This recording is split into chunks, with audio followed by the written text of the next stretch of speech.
panasnya, proses pembentukan ukuran dengan luar biasa tekanannya, lalu dipanaskan lagi dengan suhu yang tinggi.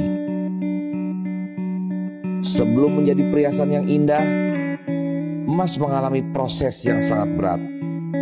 Panas, kanan, goresan, pengelupasan, dan sebagainya, menjadikannya barang yang indah dan bernilai. Begitu pula dengan kehidupan. Perkenalkan, saya Agus Purnomo, Director Qualified Reward Milagros Indonesia. Ibu adalah wanita yang paling sering saya kecewakan dalam hidup. Ibu saya ingin saya berpendidikan tinggi, tapi saya hanya bisa lulus SD. Walaupun saya pernah SMP, tapi sampai tidak lulus. Di SMP saya mulai mengenal yang namanya perjudian. Saya mulai hobi main judi, dan saya ajak teman-teman saya di sekolah untuk bermain judi saat itu. Orang tua saya dipanggil ke sekolah, dan akhirnya saya harus keluar dari sekolahan tersebut. Saya masuk ke pesantren Gontor Ponorogo. Ketika itu berjalan seperti biasa, tapi lama-kelamaan saya pun mulai jenuh di pesantren, dan saya putuskan untuk keluar dari pesantren. Saya telepon ibu saya, "Mah, saya sudah mengundurkan diri dari pesantren. Saya kabur dari pesantren." Tapi luar biasa, ibu saya tidak marah. Ibu saya hanya peluk saya, dan ibu saya bilang, "Mama yakin kamu anak baik, dan kamu pasti jadi anak baik, Gus." Itulah motivasi yang luar biasa buat saya, doa seorang ibu. Walaupun anaknya nakal, tapi ibu selalu berdoa untuk anaknya, untuk menjadi anak yang lebih baik. Akhirnya saya ditembaki ijazah SMP, dan saya masuk SMA. Ketika di SMA, saya hobi sekali dengan tawuran saat itu. Ya, hampir setiap hari tawuran. Dan suatu saat terjadi sesuatu yang sangat membuat saya shock. Ketika saya di dalam bis, ada segerombolan anak sekolah dari sekolah lain masuk juga ke dalam bis tersebut. Dan saat itu saya hanya sendiri. Alhamdulillah, saya bisa kabur dari segerombolan anak tersebut dan menyelamatkan diri. Dan sampai rumah saya bilang ke ibu saya bahwa, "Mah, kayaknya saya harus berhenti sekolah lagi." Ibu saya terus bertanya, "Kenapa harus berhenti sekolah lagi, Gus?" Ya karena saya bilang, hampir setiap hari mah saya tawuran di sekolah.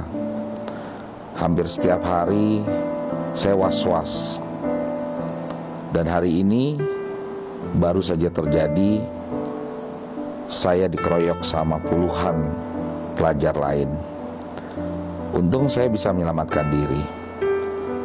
Tapi alhamdulillah, ibu saya saat itu pun tidak marah. Ibu saya peluk saya lagi. Ibu saya bilang ke saya bahwa, "Mama yakin kamu anak baik, Gus, dan Mama percaya kamu akan jadi anak baik. Tapi kamu terus harus sekolah, kamu terus harus kuliah." Akhirnya saya ditembaki lagi ijazah SMA, dan saya punya ijazah SMA walaupun tidak sekolah di sekolah tersebut. Saya masuklah kuliah tahun 95. Nah, di saat kuliah itu saya ketemu dengan perusahaan MLM. Mulailah saya belajar di situ bahwa yang namanya orang hidup harus punya impian. Ya, jadi tidak semata-mata kalau hidup tuh hanya sekedar hidup. Jadi harus punya impian. Di sana saya diajari bahwa pastikan sebelum jantung kamu berhenti, kamu sudah bisa bahagiakan keluarga kamu, terutama orang tua kamu. Dan disitulah saya baru mulai punya impian-impian. Suatu saat di saat saya kuliah, mulailah saya berdagang ya, walaupun saya tidak sukses di satu perusahaan MLM, tapi saya sangat bersyukur bahwa MLM sudah mendidik saya memiliki mentalitas pengusaha yang kuat dan luar biasa. Di saat itu saya mulai berdagang, mulai dari modal 100.000 saat itu, ya, uang kuliah yang saya kumpulkan, uang jajan dari ibu saya, dari ayah saya kumpulkan, saya pakai untuk modal usaha. Saya buka usaha asongan, ya, di depan dokter praktek, dan di situ saya mulai jualan teh botol, ya, mulai jualan rokok-rokok, ya, walaupun tidak banyak karena modal terbatas. Nah, setelah itu mulai ada keuntungan-keuntungan dan saya gabung dengan uang jajan saya. Saya bilang ke ibu saya, "Mah, boleh nggak kalau garasi rumah, ya kebetulan memang sudah lama tidak punya mobil saat itu orang tua saya. Boleh tidak kalau garasi ini saya pakai untuk dagang, ya, untuk warung?" Ibu saya sangat mendukung. "Ya sudah, nggak apa-apa, kamu pakai aja untuk berdagang, untuk jualan." Mulailah saya telepon es krim. Saat itu saya telepon es krim. Ya, saya tanya bagaimana kalau saya mau jualan es krim dengan modal 400.000, ya, dalam satu garasi, ya, itu hanya ada satu freezer es krim, ya, dan tidak ada yang lain. Jadi saya hanya jualan es krim, ya, rokok juga hanya eceran aja atau batangan saya jual, dan juga hanya seperti teh botol atau soft drink yang saya jual. Selanjutnya saya mulai jualan es mambo, ya, jadi sambil jual es krim saya jual es mambo. Jadi dalam satu garasi tersebut isinya hanya freezer es krim, ya, beserta ada es mambo di dalam freezer tersebut, dan mulai lumayan keuntungannya. Saat itu ketika mulai ada keuntungan lagi, saya telepon perusahaan soft drink, dan di situ saya tanya ke mereka gimana caranya kalau saya mau jualan dengan harga seperti agen. Ya, akhirnya dengan modal 450.000 saya buka lagi satu kulkas, ya, yang saya dapatkan dari perusahaan soft drink tersebut. Ya, mulailah saya jualan. Ya, di situ ada satu freezer es krim dan juga satu kulkas atau pendingin soft drink.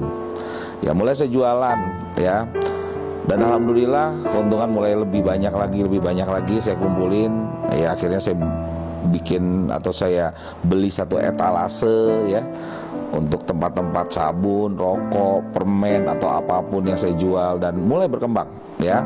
Mulai berkembang tahun 96, ya, tahun 96 mulai berkembang, dan alhamdulillah saat itu omsetnya per hari sekitar 1 juta rupiah. Ya, mulailah tahun 97 saya ketemu dengan satu perusahaan MLM lagi dari Malaysia. Jadi sambil saya dagang, sambil saya usaha MLM tersebut dari Malaysia, ya, dengan produk perhiasan lapis emas.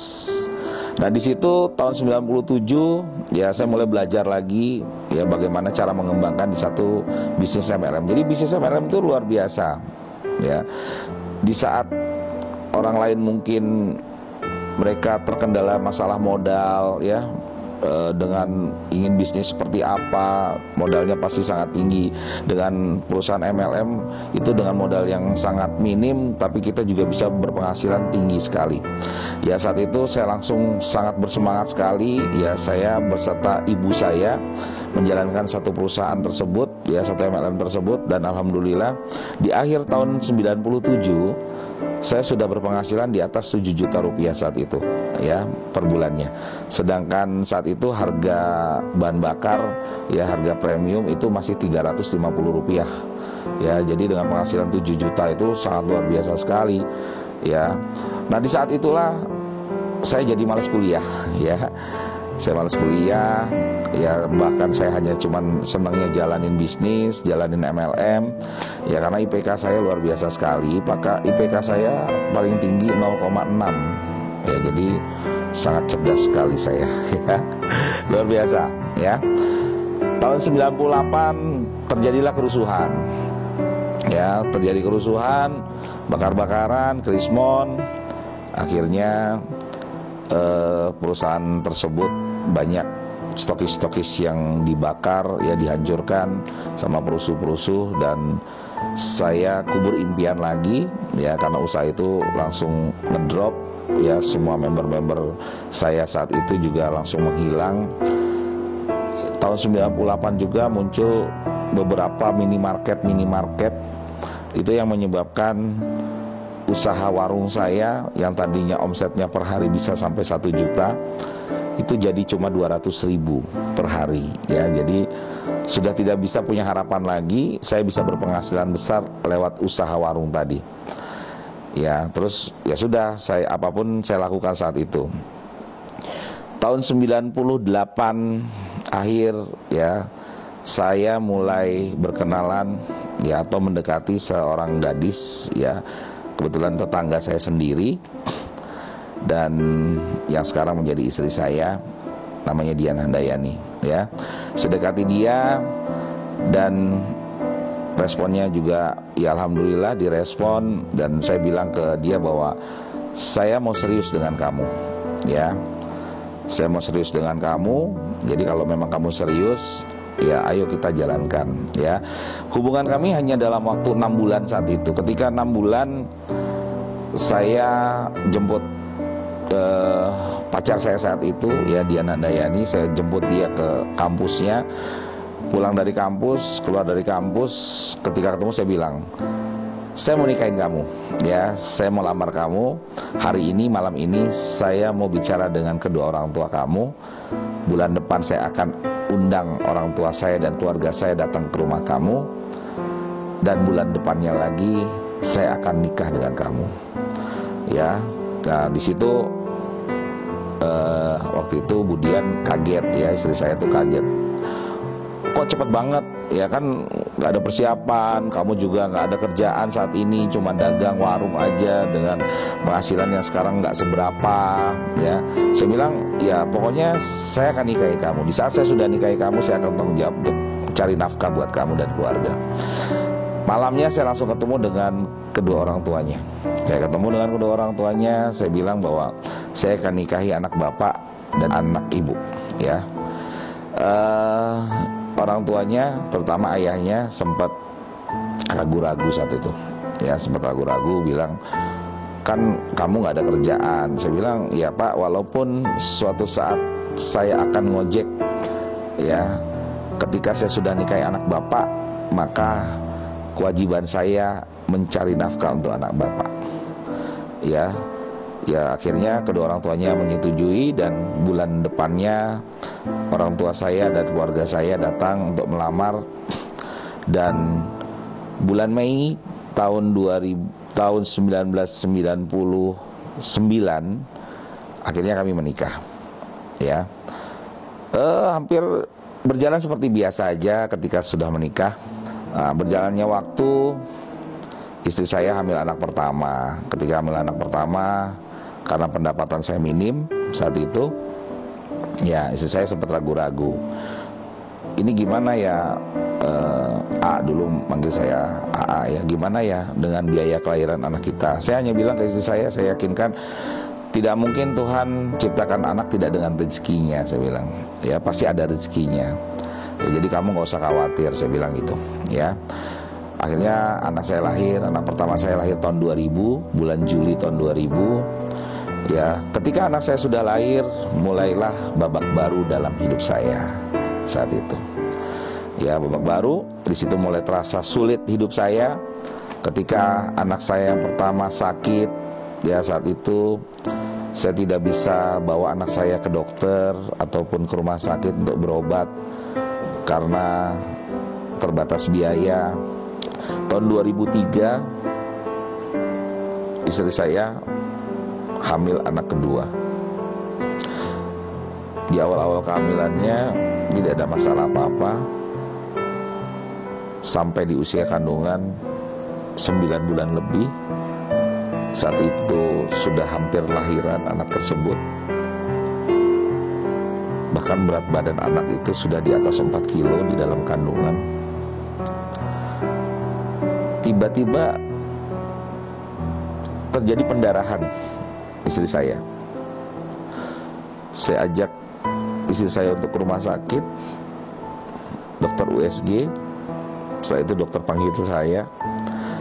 Dokter bilang bahwa, "Pak, anak Bapak sudah nggak ada di dalam. Sekarang kita nggak usah fokus sama anak Bapak, karena yang namanya anak Bapak sudah meninggal. Justru kita harus fokus sama istri Bapak.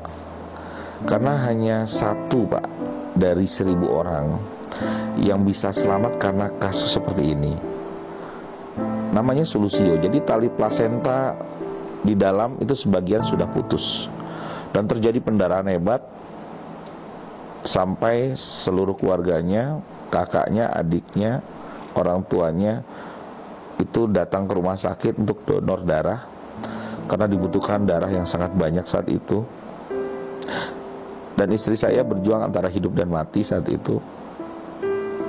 Saat itu saya berpikir bahwa dulu ibu saya ketika melahirkan saya itu juga seperti istri saya. Beliau pasti berjuang antara hidup dan mati untuk menyelamatkan saya agar anaknya lahir dengan selamat, dengan sehat. Tapi kok seumur hidup beliau, kenapa saya belum bisa bahagiakan beliau? Makanya mulai dari situ bahwa saya punya satu impian yang sangat kuat bahwa saya harus bisa bahagiakan ibu saya sebelum ibu saya meninggal dunia. Dulu ibu saya bilang ke saya, "Gus, coba kamu kerja di kantor, hidup kamu kan pasti enak, kamu dapat tunjangan ini, tunjangan itu. Kalau sekarang kan hidup kamu susah." Cuma saya tidak konfrontasi ibu saya tidak berdebat dengan ibu saya, dan saya hanya bilang ke ibu saya bahwa bukan itu mah mau saya. Ibu saya tanya, "Terus mau kamu apa?" Saya hanya kasih ibu saya satu buah buku, ya, buku itu luar biasa, ya. Bukunya judulnya adalah Rich Dad Poor Dad. Ya, saya kasih ibu saya bilang ke ibu saya, "Mah, coba deh mama baca buku ini, ya, nanti mama bisa tahu apa keinginan saya sebenarnya." Setelah ibu saya baca buku tersebut, ibu saya bilang, "Iya, memang jarang ada orang punya pikiran seperti ini," katanya. Ya, jadi luar biasa sekali. Ibu saya mulai mengakui bahwa pilihan saya itu tepat, ya. Ibu saya mulai merestui lah pilihan saya, ya, walaupun belum sepenuhnya. Berjalan waktu demi waktu berjalan, anak saya makin besar, ya. Saat itu saya tidak punya motor pun tidak punya, ya. Ketika saya betul-betul tidak punya apa-apa saat itu, ya, penghasilan juga sangat sedikit sekali. Nah, suatu saat ada tawaran kalau saya ingin buka satu usaha dengan modal 50 juta, ya. Ya, akhirnya saya coba diskusikan dengan ibu mertua saya. Ya, saya bilang, enak ya kalau punya modal, saya bisa usaha ini, usaha itu. Kebetulan saya juga ingin satu usaha. Akhirnya ibu mertua saya bilang, "Ya udah kalau gitu gimana kalau kita pinjam lewat bank?" Ya, akhirnya ibu mertua saya ajari saya gimana cara minjam uang lewat bank, dan saya dapat pinjaman saat itu 25 juta dengan jaminan sertifikat rumah mertua saya. Selanjutnya karena modalnya masih kurang, karena saya butuh 50 juta, berarti modalnya kurang 25 juta. Saya bilang sama ibu saya, "Mah, boleh nggak kalau saya pinjam sertifikat rumah mama, ya, saya mau usaha, saya butuh modal sekitar 25 juta lagi." Akhirnya ibu saya kasih pinjam, ya. Ibu saya pun bantu saya untuk ngurus ke satu bank tersebut, dan saya dapatkan dana 25 juta lagi. Jadi saya total pinjam di bank itu sekitar 50 juta saat itu. Ya. Ketika pinjaman 50 juta dengan cicilan 3,5 juta per bulan, saat itu dari usaha tersebut, ya, saya hanya mampu berpenghasilan 700.000 per bulan. Bahkan luar biasa stres sekali, ya. Anda bisa bayangkan ketika saya punya hutang dan jaminannya adalah 2 sertifikat rumah orang tua saya dan rumah mertua saya dengan cicilan 3,5 juta, tapi saya hanya sanggup berpenghasilan 700.000 dari usaha tersebut. Makanya saya bilang sama istri saya saat itu, "Kamu mau tahu nggak gimana cara hutang kita bisa lunas. Istri saya tanya, gimana Pak? Ya, saya bilang, saya harus mati, saya bilang. Karena ketika saya mati, maka asuransi akan bayar hutang-hutang kita. Di sana ada ibu saya. Dan ibu saya bilang ke saya, kamu sebagai anak laki-laki nggak boleh bicara seperti itu. Kamu harus semangat. Kamu harus berjuang untuk keluarga kamu. Seketika saya sangat bersemangat. Saya cari banyak lokasi saat itu. Saya cari lagi di mana saya harus bisa menghasilkan uang. Dan alhamdulillah di bulan tersebut penghasilan saya naik, ya, dari hanya 700.000 per bulan bisa sampai dengan 5 juta saat itu per bulan. Dan ya, saya sangat bersyukur sekali. Saya sudah mulai bisa mencicil hutang saya tanpa harus saya was-was lagi. Nah, penghasilan terus naik ya, sampai dengan di atas 10 juta saat itu sebulan. Nah, di saat itu ibu saya kena tumor. Di satu saat tersebut ibu saya kena tumor, maka ibu saya harus dirawat di rumah sakit. Selama 3 bulan ibu saya dirawat di rumah sakit. Dan satu-satunya anak yang bisa selalu ada di sisi ibu saya adalah saya. Karena saudara-saudara saya yang lain kerja di kantor, ada yang perempuan berarti dia harus ikut terus sama suaminya, tidak bisa menemani hari-hari bersama ibu saya. Dan di saat itulah ibu saya bilang, untung kamu gak kerja di kantor ya Gus. Kalau kita kembalikan ke masa sebelumnya, ibu saya bilang ke saya, coba kamu kerja di kantor, pasti hidup kamu lebih enak. Kamu dapat tunjangan ini, tunjangan itu. Tapi ketika ibu saya dirawat di rumah sakit selama 3 bulan, ibu saya bilang ke saya bahwa siapa yang bisa meladeni mama, ngurusin mama di saat mama di rumah sakit seperti ini. Kata-kata itu membuat saya lega bahwa ibu saya mulai mengakui pilihan saya tepat untuk tidak kerja di kantor. Ibu saya dulu pernah punya mobil, tapi untuk biaya anak-anaknya sekolah, akhirnya mobil itu dijual. Jadi semasa ibu saya setelah pensiun, beliau sudah tidak punya mobil lagi. Beliau sempat pernah bilang ke saya, Gus, mama mau deh punya mobil lagi. Mama kan udah tua, udah pensiun, masa kemana-mana mama harus naik bajai, harus naik bis, harus naik angkot.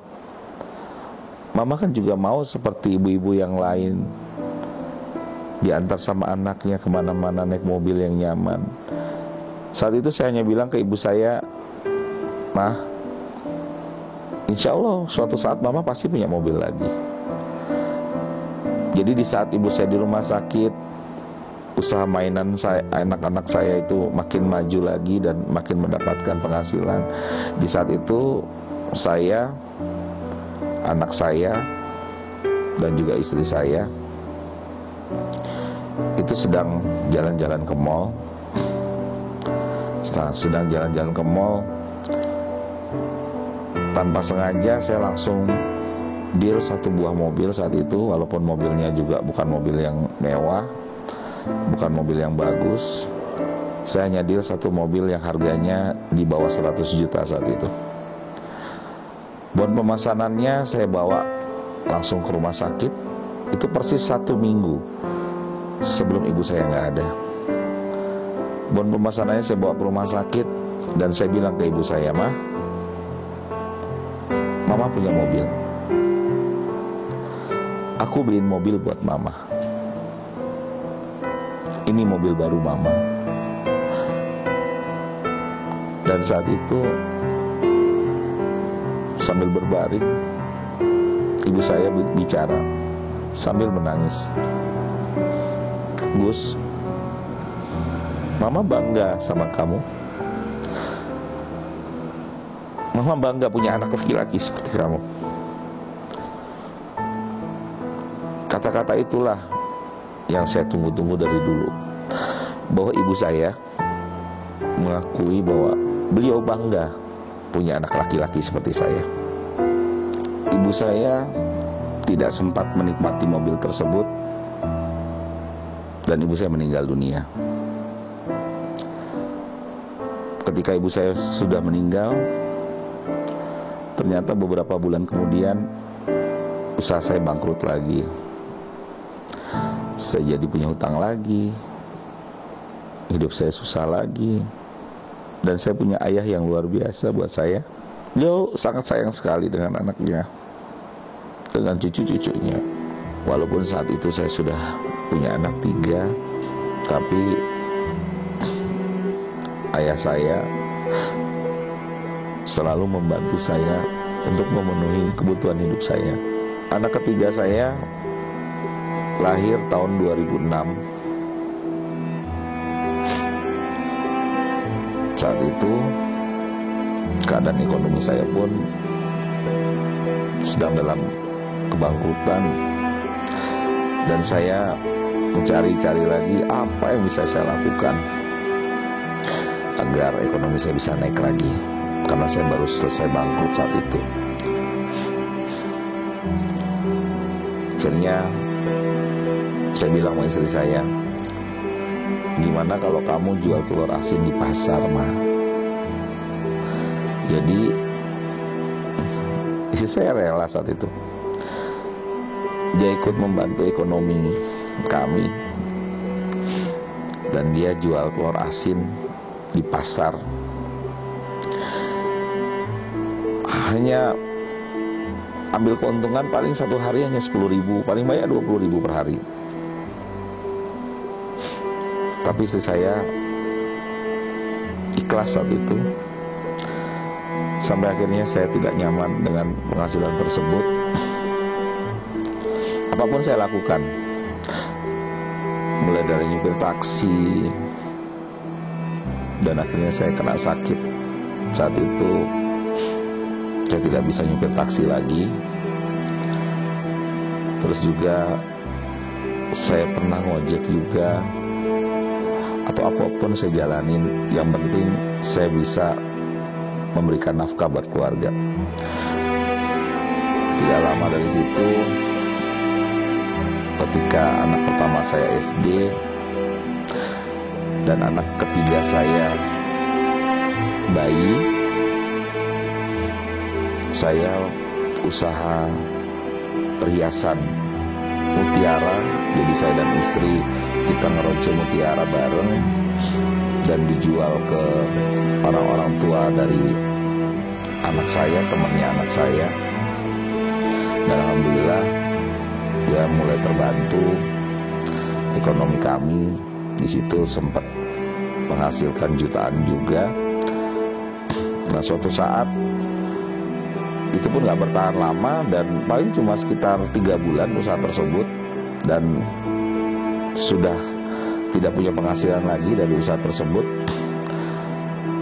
Suatu saat saya pernah pulang, ketika selesai nyupir taksi, saya kasih uang ke istri saya 50.000. Saya bilang sama istri saya, "Mah, ini uang belanja buat kamu, tapi untuk seminggu ya, Mas," saya bilang. Jadi luar biasa ya. Anda bisa bayangkan dulu untuk belanja aja saya 50.000 itu untuk seminggu.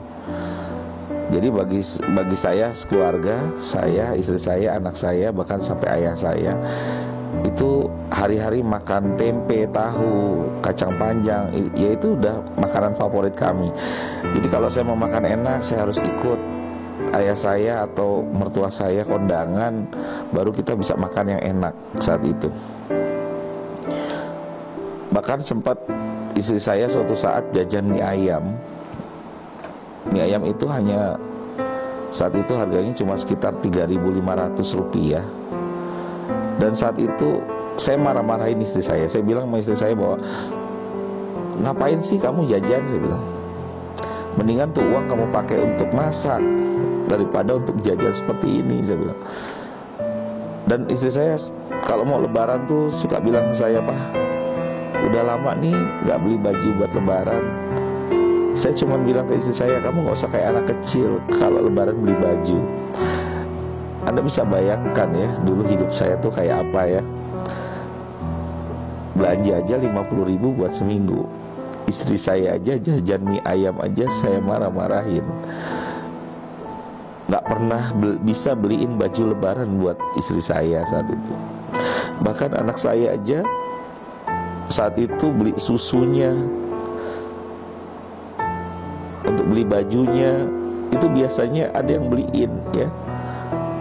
Kakak saya atau budenya suka beliin. Ayah saya, mertua saya juga suka beliin anak-anak saya. Jadi saya sendiri pun tidak sanggup ya saat itu untuk beliin baju yang bagus buat anak saya. Akhirnya hidup saya selalu dibantu oleh ayah saya. Saya pernah mengalami kejadian yang sangat pahit dalam hidup saya.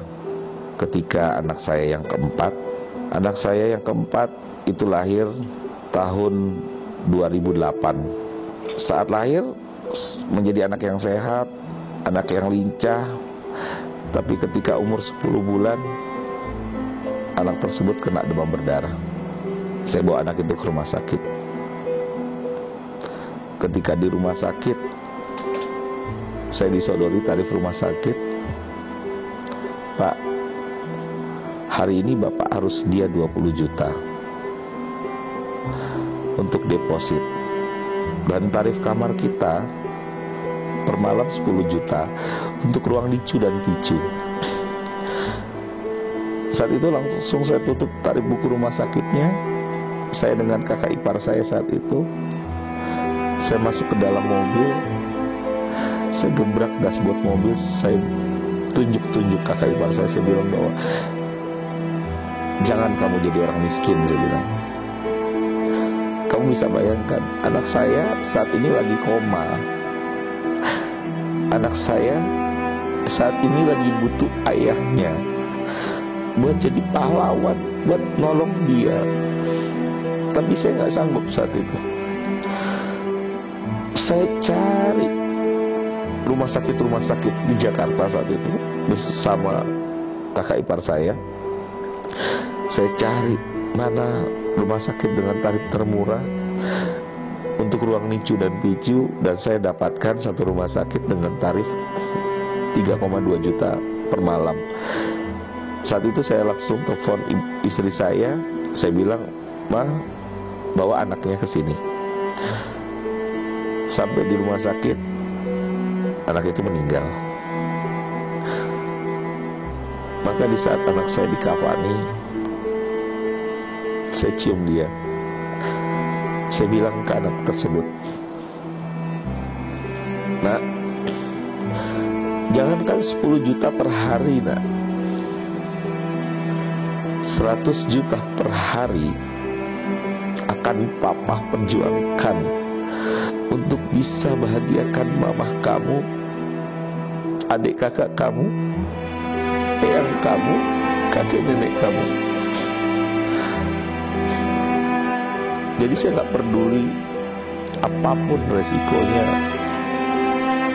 Pokoknya saya peduli adalah saya harus bisa menunaikan janji saya pada anak saya yang sudah meninggal tersebut. Mulailah saya cari-cari usaha.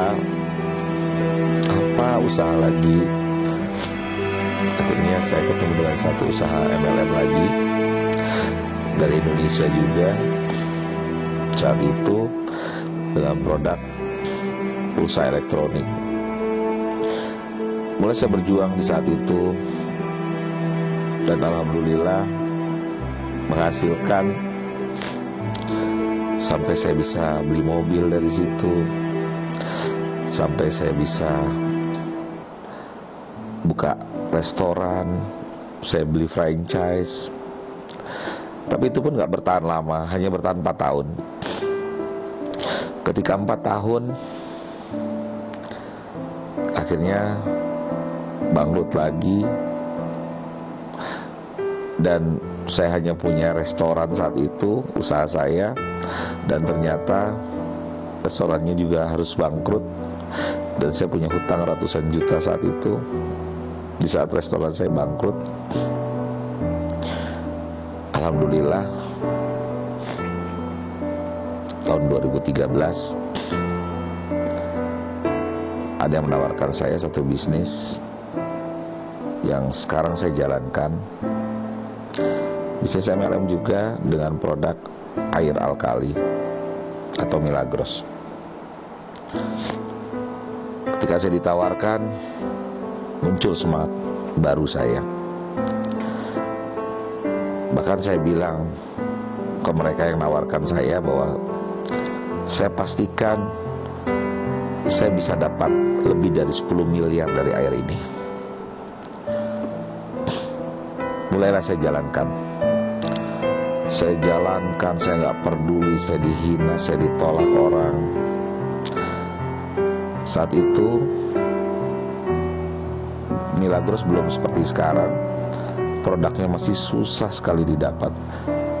Kalau saya mau ambil Milagros, saya harus pergi ke daerah Cibinong. Dari Jakarta ke Cibinong itu memakan waktu paling tidak 1 jam. Itu pun kalau tidak macet. Ya, jadi kalau macet ya minimal 1,5 jam sampai 2 jam. Jadi kalau bolak-balik ya sekitar 2 sampai 4 jam. Dan itu pun hanya dibatasi per hari bisa ambil Milagros maksimal 20 dus. Saya bilang ke istri saya, kalau seperti ini terus gimana kita mau cepat sukses? Kita harus jadi stokis. Dan istri saya bilang, kalau jadi stokis kan butuh modal besar. Saya bilang sama istri saya, masalah bukan masalah, tapi bagaimana kita menyikapi masalahnya. Saya cari modal, dan alhamdulillah saya dapat pinjaman modal dari koperasi tempat ibu mertua saya anggota di sana. Tapi itu masih kurang, karena saya butuh modalnya sekitar 25 juta. Dari koperasi saya hanya dapat pinjaman sekitar 15 juta.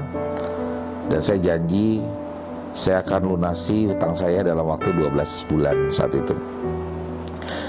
Akhirnya karena modalnya kurang, saya bilang ke ayah saya, boleh nggak yang kalau aku pinjam uang sekitar 10 juta lagi untuk modal stokis Milagros. Alhamdulillah ayah saya sangat membantu saya. Akhirnya saya punya modal 25 juta dan saya buka stokis. Saya tawarkan orang-orang dekat, teman-teman dekat, saudara-saudara, saat itu tidak ada yang mau. Ya, bahkan kalau mereka pun beli, hanya mencoba saja, ya tidak mau menjalankan bisnisnya. Saya bilang sama istri saya harus bawa Milagros 100 dus ini keliling keluar kota. Dan saya bilang sama istri saya, jangan harap saya pulang kalau belum habis 100 dus ini. Akhirnya saya bawa 100 dus sampai Jawa Timur, bawa mobil sendiri. Saya ditemani sama ayah saya saat itu, bawa mobil sendiri, mandi di pom bensin, tidur di pom bensin. Biasanya kalau berangkatnya lewat utara, pulangnya lewat selatan, biar banyak kota-kota yang saya kunjungi. Ya, saya ketemu orang dimanapun, saya cerita tentang Milagros, ketemu di pom bensin, ketemu di musola, ketemu di masjid, ketemu di emperan-emperan jalan, dimanapun saya ceritakan tentang Milagros. Akhirnya terjadi yang namanya bola salju. Jadi kalau saya berangkat itu sekitar 7 sampai 10 hari, sampai rumah itu biasanya saya sekitar malam, sekitar jam 11 malam. Dan disambut sama istri saya tanya, gimana Pak? Ya alhamdulillah habis, saya bilang. Saya tidur, sholat subuh saya bangun sebentar untuk sholat. Bahkan ketika anak saya pamit untuk berangkat sekolah, saya hanya sodorkan tangan saya untuk disalami oleh anak-anak saya. Saya hanya bisa bermain dengan anak-anak dan keluarga itu setelah asar atau sekitar jam setengah 4, jam 4 sore. Setelah maghrib, ya sekitar jam 7 malam, itu saya sudah angkatin lagi 100 dus Milagros lagi ke dalam mobil. Setelah Isya atau sekitar jam 8 malam itu saya sudah berangkat lagi keluar kota lagi. Dan itu terus saya lakukan selama 3 bulan berturut-turut. Ketika awal-awal saya mengembangkan Milagros, luar biasa cobaan yang terjadi lagi bahwa saudara saya datang ke rumah. Dan di situ saudara saya bilang bahwa kita mau jual ini rumah dan kita mau bagi waris. Saat itu saya nggak punya rumah dan saat itu penghasilan saya belum besar di Milagros, dan saudara saya ingin menjual rumah itu. Bahkan ayah saya sempat bilang ketika perjalanan keluar kota, di jalan ayah saya bilang, udahlah, kalau anak-anak tidak mau urusin eyang, taruh aja yang di panti jompo.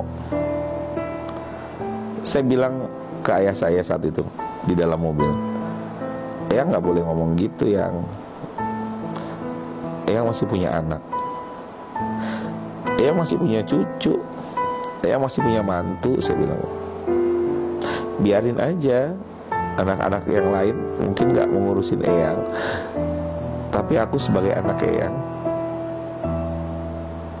cucu eyang dan juga mantu eyang pasti akan urusin eyang. Saya bilang.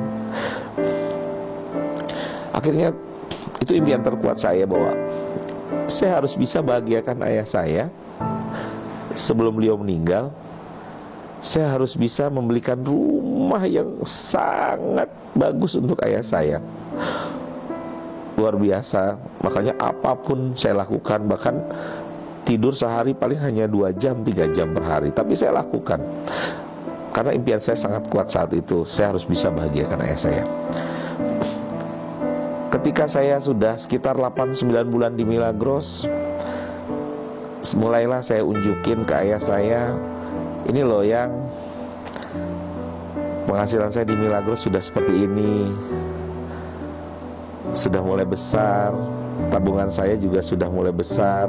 Ya, saat itu saya sudah punya tabungan sekitar 800 juta. Saya bilang ke ayah saya, nih loh yang, yuk kita mulai cari-cari rumah yuk yang. Saya bilang, saya ajak ayah saya untuk cari-cari rumah ya di daerah Tangerang, di daerah Bekasi, di daerah Bogor, Cibubur. Ya, saya keliling-keliling rumah. Ya, saya putar-putar, saya cari untuk ayah saya. Dan saat itu saya lihat wajah ayah saya senang sekali ya. Ayah saya, waduh, luar biasa. Ya, wajahnya, artinya kerja saya selama ini, perjuangan saya selama ini terbayarkan ketika saya lihat ayah saya bahagia saat itu. Bahkan ayah saya sempat bilang ke saya bahwa, udahlah, kamu gak usah pikirin eyang, kamu beli rumah, kamu pikirin aja buat keluarga kamu. Eyang mah gampang, nanti tidur di mana aja. Saya bilang ke ayah saya, enggak,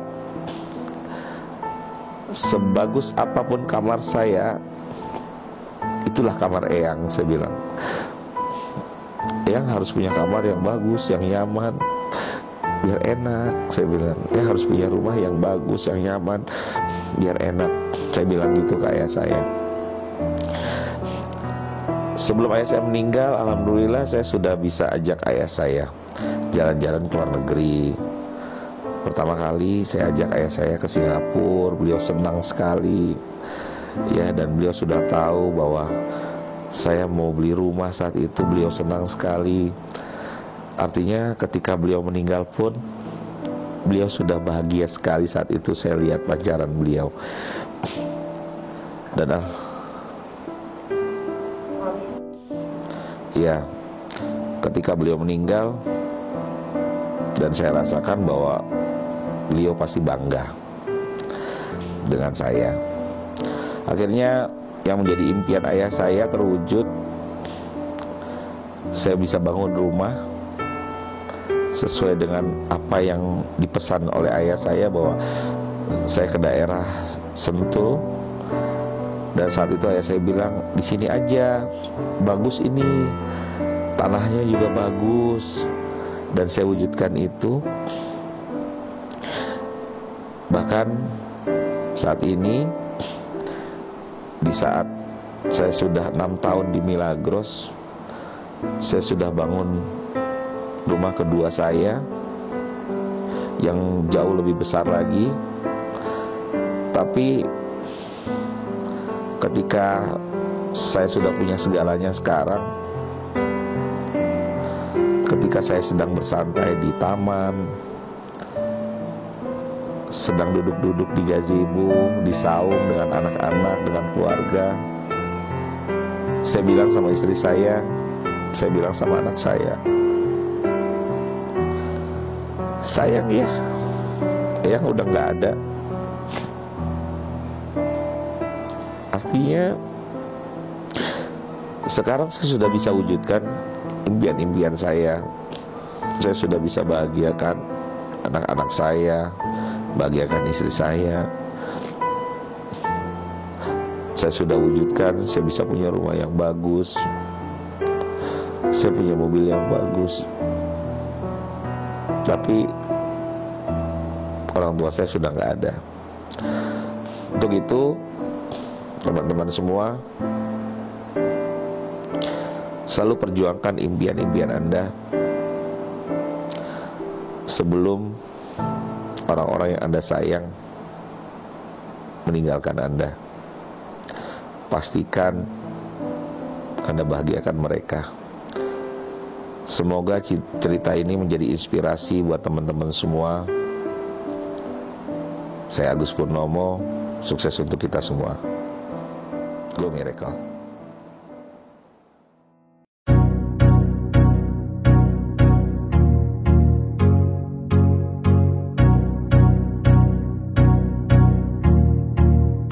Segalanya pun membutuhkan proses. Seperti layaknya mengubah emas jadi berharga. Setiap detik yang ada akan bermakna. Waktu pun menjadi segalanya.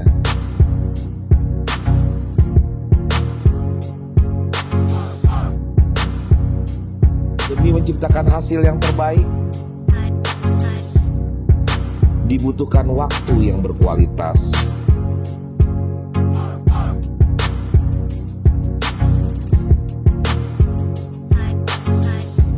Kelak, semua akan tergantikan dengan kepuasan yang tak terkalahkan.